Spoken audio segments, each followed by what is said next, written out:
I hadn't thought about my cousin Evan in years. Not since the betrayal that destroyed everything we had. Not since he deliberately spread lies to steal my girlfriend. Not since he looked me in the eye afterward and smiled. Then one random Tuesday, an email appeared in my inbox. No apology. No acknowledgement of what he'd done. Just a casual, "Hey man, remember that Bitcoin thing?" The same Bitcoin I'd given him when it was worth pocket change. The same Bitcoin he'd laughed at, called worthless, and tossed aside like garbage. The same Bitcoin that was now worth enough to buy a house in cash. He needed it. Desperately. His third kid was on the way, money was tight, and suddenly, he remembered that gift he'd thrown away. That's when I realized something beautiful. I still had the backup copy. And that's when I made a decision I've never regretted for a single second. Welcome to Revenge Unscripted, where karma doesn't just knock, it kicks down the door.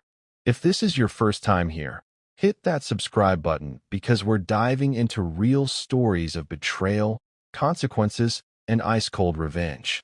And before we begin, drop a comment below telling me where you're watching from. I love seeing this community grow worldwide. Now let me take you back to where this all started, back when I actually trusted him. Evan wasn't just my cousin. He was my brother in every way that mattered. We grew up in the same neighborhood, spent every holiday together, shared inside jokes that nobody else understood. Our families were so close that people often forgot we weren't siblings. When we both got into the same college, rooming together felt inevitable. Natural, right? Those first 2 years were some of the best of my life. Late-night study sessions that turned into philosophy debates. Splitting pizza at 2 a.m. Covering for each other when we needed it. We had that unspoken bond where you just know someone has your back, no questions asked. I trusted him with everything. My insecurities, my dreams, my passwords, my future plans. When I talked about the girl I was falling for, Sarah, he listened. When I confessed how nervous I was about making it official with her, he encouraged me. He was there for the first date aftermath, the relationship milestones, everything. Looking back now, I realize he was taking notes. But back then, I genuinely believed we were building something that would last forever. The kind of friendship that becomes family legend. The kind where you're best man at each other's weddings and your kids grow up calling each other cousins. I had no idea I was sharing my life with someone who was already planning how to take it. This was 2013, and I was obsessed with Bitcoin. Not the way people are now, chasing pumps and checking charts every 5 minutes. I actually believed in it. The technology, the philosophy, the potential to change how money worked. I spent hours reading white papers, forums, Reddit threads. My friends thought I was insane. Evan thought I was an idiot. Internet money, he'd laugh. Dude, you're basically buying Monopoly dollars. But I kept mining, kept buying, kept accumulating. And one day, for Evan's birthday, I decided to do something special. I created a paper wallet, a physical printout containing the keys to a wallet I'd loaded with Bitcoin. At the time, it was worth maybe $800. Decent, but not life-changing. I presented it to him with genuine excitement. Just hold on to this. Don't lose it. In a few years, you'll thank me. He looked at it like I'd handed him a coupon for a free car wash. Thanks. He literally tossed it on his desk, under a pile of textbooks and takeout menus. I reminded him a few times to store it somewhere safe. He'd shrug me off. Yeah, I'll get to it. But I could tell he didn't care. To him, it was a joke gift from his weird, tech-obsessed cousin. So I kept a backup copy, just in case he lost it. Because that's what you do for family, right? You protect them from their own stupidity. It started so subtly, I almost didn't notice. Sarah began acting distant. Shorter texts. Canceled plans. When we did hang out, she seemed off. Distracted. Like her mind was somewhere else. I asked if everything was okay. She said she was just stressed about school. Then came the questions. Did you really say that about me? She'd ask, referencing something I'd never said. Why didn't you tell me you felt that way? About feelings I'd never had. At first, I was confused. then defensive, then panicked. Someone was feeding her lies. Twisted versions of private conversations. Things that sounded almost true enough to be believable, but were poison wrapped in half-truths. It took me 2 weeks to figure out it was Evan. He'd been having concerned conversations with her, framing himself as the worried friend who just wanted her to know the truth about me. That I'd said she was clingy, that I was keeping my options open, that I'd told him I wasn't sure about our future. None of it was true. But he delivered it perfectly, with just enough fake reluctance that it seemed like he was protecting her. By the time I realized what was happening, it was too late. She broke up with me on a Wednesday night. Through text, said she couldn't be with someone who didn't respect her. 2 weeks later, she was dating Evan. I confronted him at a family barbecue. Bad idea. But I was 21, heartbroken and furious. How could you do this? I remember my voice shaking, trying to keep it together in front of everyone. He didn't even flinch. Just looked at me with this expression that I'll never forget. Not guilt, not shame, but something worse. Satisfaction. She was never really into you, man. I just helped her see it. That's when I lost it. I won't detail what happened next, but let's just say the barbecue ended early and my uncle had to physically pull us apart. The family split immediately. His parents defended him, said I was overreacting, that these things happen. My parents stood by me, but tried to keep the peace. Cousins, aunts, uncles, everyone picked sides.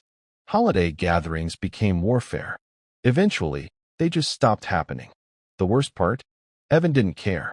He got what he wanted. He moved forward with Sarah like nothing had happened, like he hadn't detonated a nuclear bomb in the middle of our family. I cut him off completely, blocked his number, unfriended him everywhere, refused to attend any event where he'd be present. Years passed. The anger eventually faded into indifference. I moved on, built a career, dated other people, thrived. Evan became a memory I actively chose to forget, until the day he remembered what he'd thrown away. I won't lie. The years after the fallout were some of the best of my life. Cutting Evan out was like removing a tumor I didn't know was draining me. I threw myself into work, into hobbies, into building the life I actually wanted. I got promoted twice, moved to a new city, made friends who didn't come with family baggage. And Bitcoin? It kept climbing. I watched my portfolio grow from something interesting to something significant to something genuinely life-changing. I took profits along the way. Paid off student loans, bought a car in cash, invested in index funds. But I held on to most of it. Meanwhile, through the family grapevine, I heard bits and pieces about Evan. He'd married Sarah. They had 2 kids. He was teaching at a high school. Money was tight. They'd moved back in with his parents for a while. Sarah had stopped working to raise the kids. I felt nothing. No satisfaction, no pity, nothing. He was a stranger now. I never thought about that paper wallet I'd given him. As far as I was concerned, it was long gone, thrown out with old textbooks or buried in a storage unit somewhere. But I still had my backup copy, tucked away in a fireproof safe, along with other important documents. Just in case. Subject: Hey man, long time. I stared at the notification on my phone, Evan's name triggering an instant adrenaline spike. It had been 7 years. 7 years of absolute silence. And now this. The email was long, rambling, trying desperately to sound casual. There was no apology, no acknowledgement of what he'd done. Just awkward small talk about his life, his kids, his struggles. Then, buried 3 paragraphs in. Random question. Remember that Bitcoin thing you gave me way back? I was cleaning out some old stuff and thought about it. Is that still a thing? Any chance those are still accessible? Just curious, lol. Just curious. LOL. I checked the date. Bitcoin was trading at $64,000. That worthless gift was now worth $312,000. I sat there for a full minute, letting it sink in. Then I went to my safe, pulled out the backup paper wallet, and checked the blockchain. The Bitcoin was still there, untouched, waiting. He'd thrown it away, never transferred it, never even bothered to check if it had value. And now he wanted it back. I made a decision right there. I transferred every single coin from that wallet into one I controlled. Then I watched the confirmation go through on the blockchain. Then I replied to his email. No idea what you're talking about. Good luck, though, and blocked his email address. The first follow-up email came from a different address 2 days later. Then another. Then another. Evan created multiple email accounts just to reach me. The messages escalated from confused to desperate to angry to pleading. Dude, please just check. I really need this right now. Third kid on the way. We're drowning in debt. You don't understand what this would mean for my family. I know I messed up back then, but this is different. Please. I'm begging you. I read every single one. Never replied. Just watched them pile up in a folder I created specifically for this purpose. He tried reaching out through family members. His mom called my mom. Distant cousins suddenly wanted to reconnect. He even tried adding me on LinkedIn with a professional message about burying the past. I ignored all of it. Because here's the thing. He didn't want to apologize for destroying our relationship. He didn't want to make amends for the lies, the betrayal, the family he helped tear apart. He just wanted the money. And the beautiful part? He actually believed that paper wallet still existed somewhere. He had no idea I'd already claimed it. He was searching through old boxes, tearing apart storage units, driving himself insane, looking for something that was already gone. Every week, like clockwork, another email arrives. They sit unread now. That Bitcoin funded a down payment on my dream house. Every time I walk through my front door, I think about the cousin who taught me that blood doesn't mean loyalty, that trust is earned, not given, and that sometimes the best revenge isn't loud or dramatic. Sometimes revenge is best served digitally. Thank you for watching. Please like and subscribe. Beyond the Scripted.